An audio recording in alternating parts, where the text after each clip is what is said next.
The Lord be with you. And with your spirit. A reading from the Holy Gospel according to Luke. Glory to you, O Lord.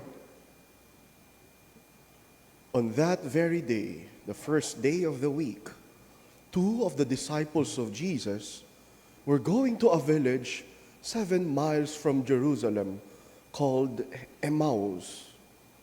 And they were conversing about all the things that had occurred.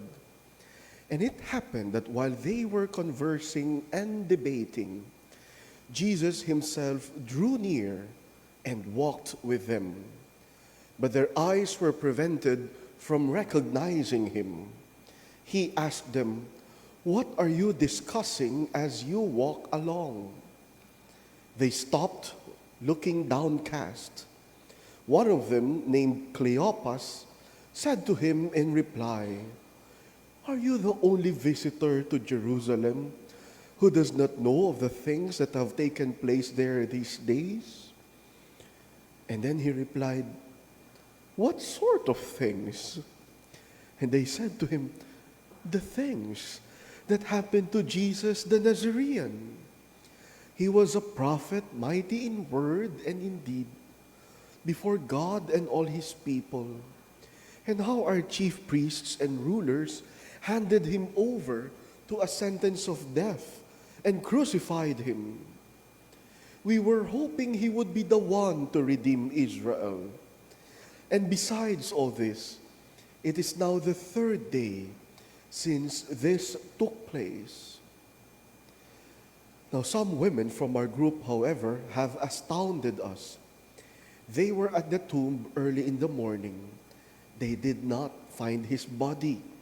They came back and reported that they had seen a vision of angels and announced that he was alive. Some of those with us went to the tomb and found things just as the women described. They did not see him.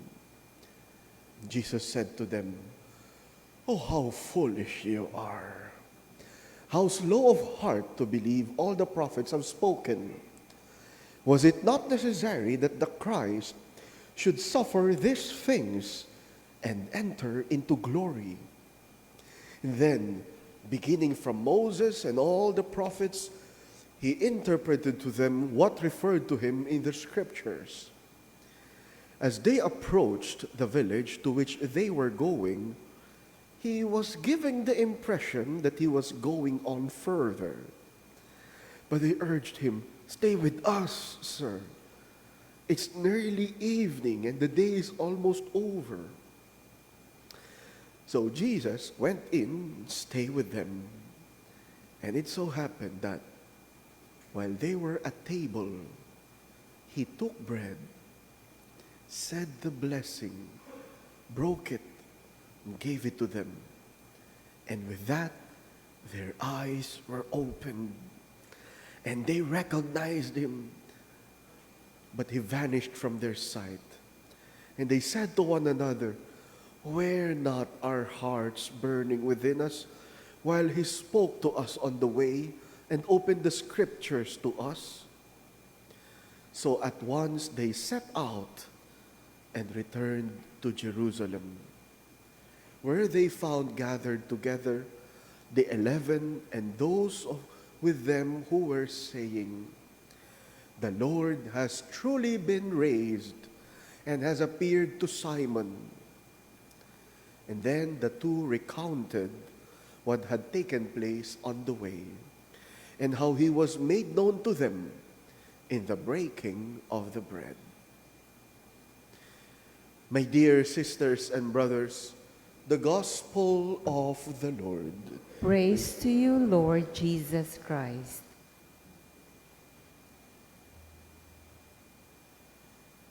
Good afternoon, my dear sisters and brothers. At happy Easter po sa inyo lahat. Batiin niyo po isa't isa ng Happy Easter. Happy Easter, Happy Easter, Happy Easter. We have this Filipino tradition that is quite vilified in the past days, but I would like to give a case that it is actually quite a beautiful tradition. And what tradition am I talking about? The tradition that is recently called Pagsasyaron. Pagsasyaron. No? I think you all know what that means. No? To the non-Filipinos here, are there any? I don't know. No? But if you are non-Filipino, when a Filipino comes to a party or a gathering or a dinner out, Filipinos love to take home food. So they've eaten their fill, but after eating, no, magulat ka, may dalang mga plastic mga yan. Plastic na labo, no? And there they will put their food and they will take it home. Now that has been vilified in recent years, no? Because of our shift to a Western style of thinking. I realized the beauty of this tradition when I went home to the province one time. Because I discovered, para saan ba ang pagsasyaron? Is it greed and gluttony that's driving a Filipino to take home food? Actually, no. That's the Western view. In traditional Philippine ethos, yung pagsasyaron para sa mga naiwan sa bahay.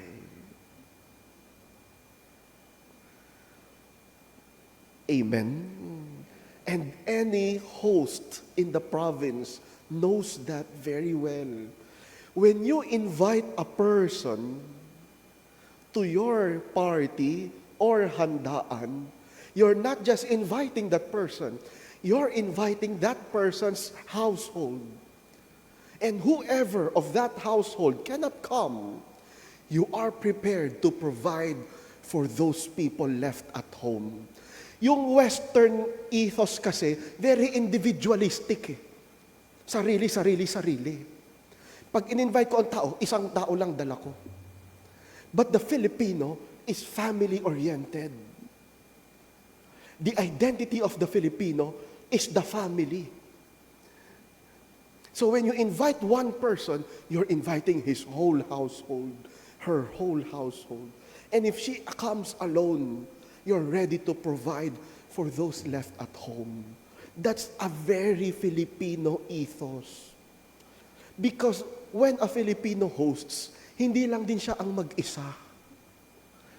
When a Filipino hosts, their whole household is hosting. I remember when I was a child, when my mom cooks kare-kare for her guests, I hated it. You know why? Because I have to stop playing.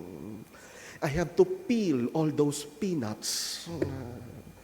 The whole household is hosting. Households as well. Kaya may nagsasyaron. Para sa matanda, may sakit at bata na hindi makapunta.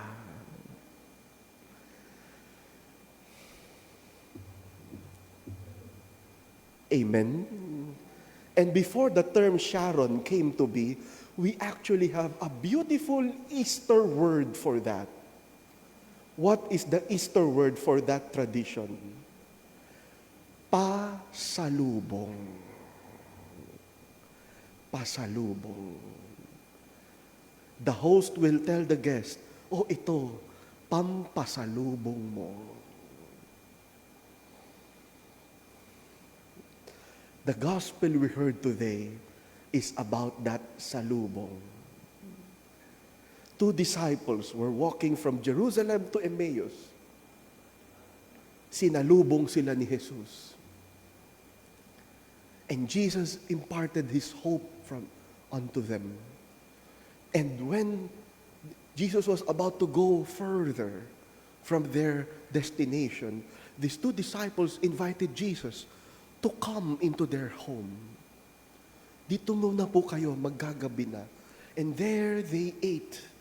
And as they were eating, as Jesus was taking, breaking, blessing, and sharing the bread, immediately they recognized that it was the risen Lord whom they encountered.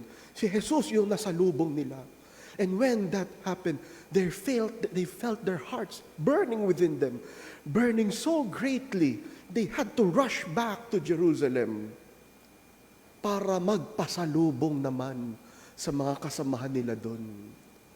To bring to them the good news, the great news of the resurrection of the Lord, the hope for new life for all Christians. Pasalubong. I have a wild but cute hypothesis. Perhaps when the disciples rushed back to Jerusalem for Emmaus, maybe they took some of the bread with them. Nag-Sharon sila. Maybe, just maybe. But more than the bread, they brought the good news of the risen Lord and their hearts burning within them for mission. And so, my sisters and brothers, in this Easter season, with the Holy Week that just came by, anong Sharon mo doon? Anong baon mo mula doon? Pagbalik nyo sa mga opisina, pagbalik ninyo sa inyong mga tahanan, pagkatapos nyo magsimba ng maraming ulit, ngayong Semana Santang nakaraan, anong ipapasalubong ninyo sa mga katrabaho at kapamilya ninyo? Anong Sharon ang bitbit ninyo? And let me even add further, with the 12 years of pontificate of our beloved Pope Francis, anong Sharon nyo sa biyaya ng isang Lolo Kiko? Is it his joy in proclaiming the gospel? Is it his courage in saying the truth? Is it the hope he imparted to us? Is it his authenticity in his humanity? Is it his willingness to be compassionate to the poor, to this earth, and to those who are marginalized? Anong Sharon nyo kay Lolo Kiko? Anong Sharon ninyo sa Panginoong Hesukristo?